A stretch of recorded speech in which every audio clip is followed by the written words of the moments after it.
عايزين 50 جنيه. معيش غير 25 جنيه. ما ينفعوش يا حبيبي. والله ما معايا غيرهم. طب اقول لك ايه، بنشاركك فيها بقى. انت جننت؟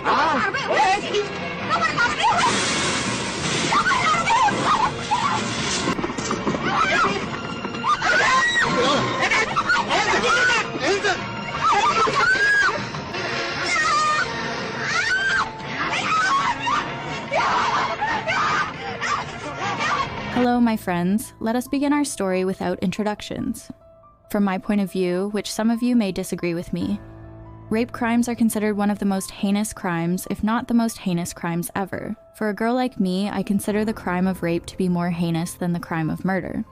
Whoever is a victim of a murder will.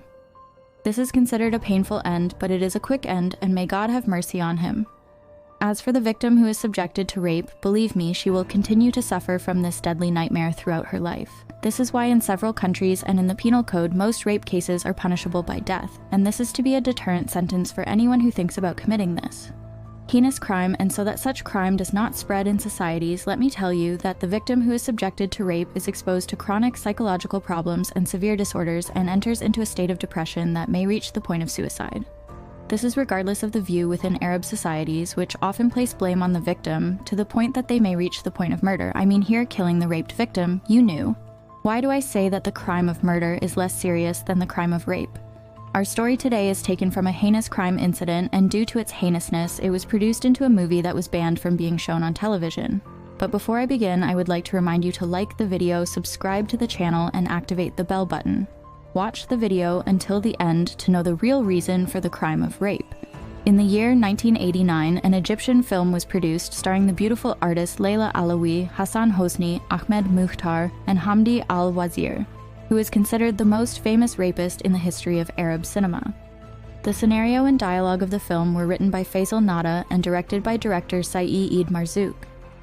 The events of the film revolve around a beautiful girl named Safa who sits in... They were talking and laughing in the car with her fiancé, and suddenly a car appeared to them carrying 4 men carrying weapons and knives. They kidnapped the girl, Haya, and her fiancé and took them to a deserted area, and the wolves took turns raping her. They raped her brutally in front of her fiancé, and after they finished with her, they left them to get away with their heinous act. When they returned home, she told her father everything.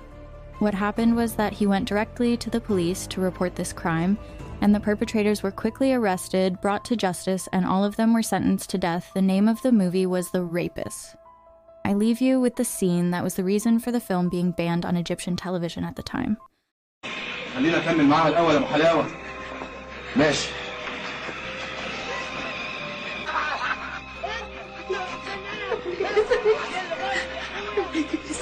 لا خلاص.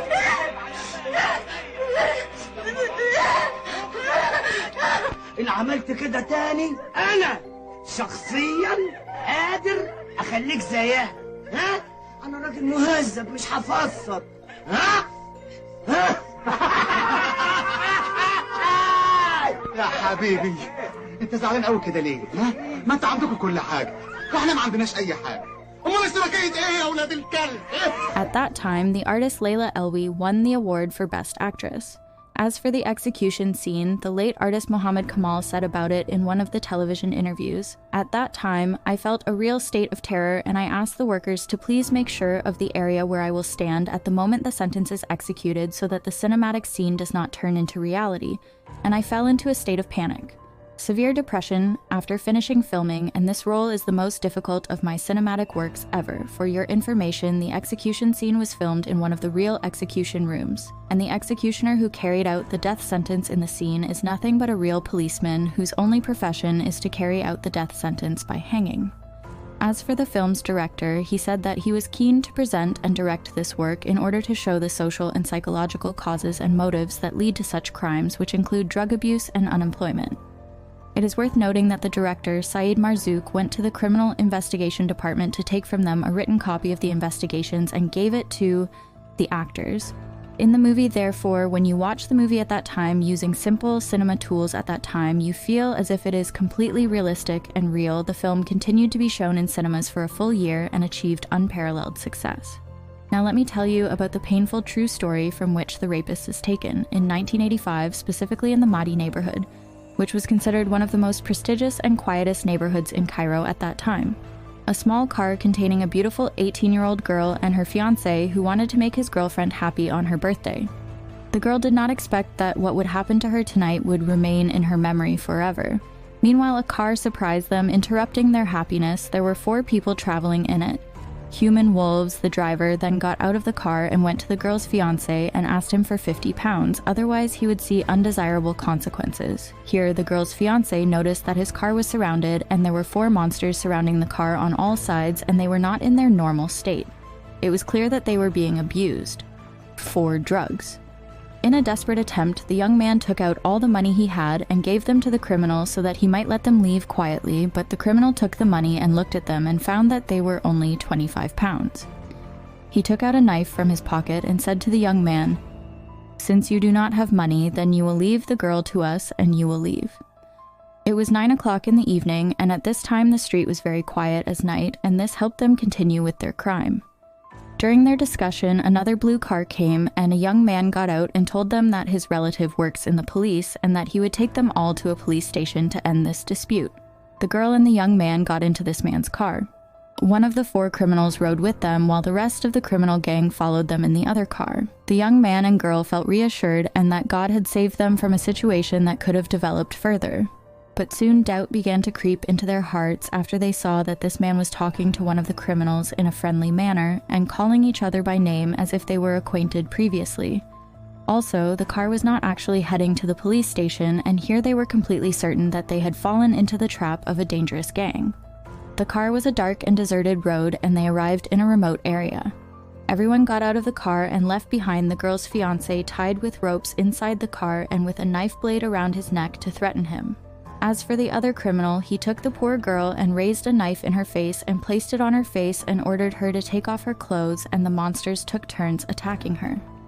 The poor girl was raped inside the car, and I leave you to your imagination to imagine how great was the extent of the humiliation, torment, and pain that this poor girl was subjected to. She was crying hard, begging them to leave her, but there was no mercy in their hearts. They were raping her with all brutality. And as for her fiancé, who was? He dreams of one day marrying his beloved and starting a family. He would not be able to do anything as he watches his dreams assassinated in front of him. After the wolves finished their dirty party, which lasted for about 2 hours, they got into their car and fled, leaving behind a broken girl crying bitterly and screaming in terror, and her condition was known only to her creator. Her fiancé got up, gathered her clothes, covered her naked body, and went to the nearest public telephone and called an ambulance and the girl's family, and they went to the police station. In order to file a report, the girl's fiancé gave all the details of the incident, descriptions of the perpetrators, and even the numbers of the car in which the girl was assaulted. This day was not an ordinary day in the city of Cairo. Security barriers were spread in all places and in all streets. They did not leave a street without police deployed in it because they wanted to surround the perpetrators and prevent them from leaving the city. The news spread throughout the city, and terror spread to the point that it became rare to find a girl walking alone in the street. After a police investigation, one of the criminals quickly fell into the grip of justice, and then they were arrested one by one. After doing a blood test, traces of heroin were found, and it was found that they were under the influence of the narcotic substance. One of the criminals, whose name was Ahmed, and he was the most remorseful of the criminals, said in some of his confessions, "I graduated from university and could not find a job, so I bought a car and worked as a taxi driver, and my mother sold her gold to pay the installments, and then my financial condition became good and I got married, and God blessed me with a daughter." Ahmed says, "On the day of the crime, I went to one of my friends who works as a car mechanic, and he gave me some heroin. I refused at first, but I agreed after insistence from them after they told me that one small dose would not harm. And after that, our use of heroin played the drug in our minds and ignited sexual desires within us. Unfortunately for the victim, we saw her inside the car with her fiancé, and one of us suggested that we rape the girl while the other devised the plan with which we would lure them. After everyone confessed to their heinous crime, they were all sentenced to death by hanging." One of the Egyptian prison service workers who was then supervising the implementation of the death sentence says, after the sheikh asked Ahmed to repent and regret, they asked him, "What is your last request?" Ahmed then asked for a pen and paper and said that he wanted to write his last letter to his mother and wife, and he began to say in his letter, "My beloved mother, please forgive me." Sometimes a person pays a heavy price for a single mistake he committed in his life. My beloved wife, retribution in this life is easier than living my life and imagining in every moment that my only daughter is in the same breath. The position of the girl we raped. They then took him to the execution platform, covered his face with a piece of thick black cloth, and placed a noose around his neck. They gave the order to execute the death sentence against him and the rest of the members of the gang organization.